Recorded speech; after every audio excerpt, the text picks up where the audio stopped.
الشيعة الحسينية مو فقه فردي أبدا، الشيعة الحسينية فقه مجتمعي، فقه حضاري، فقه سياسي، فقه أمني. روايات معتبرة السند متعددة في كامل الزيارات.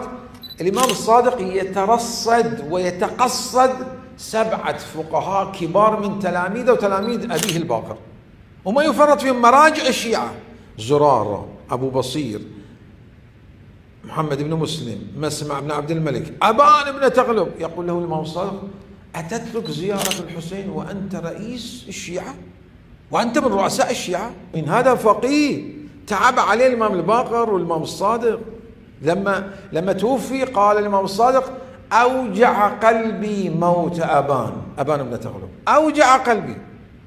قلب المعصوم له قلب الإمكان، عالم الإمكان، يعني هذا الركن من الأركان الإيمان، هذا أبان.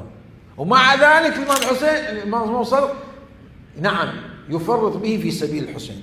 سبيل الحسين شيء آخر، شعار الحسين شيء آخر. هذا فقيه. 7 لاحظوهم وهم يتعذرون الإمام، يقول لهم في مصالح نقاط مسلحة الأمويين العباسيين.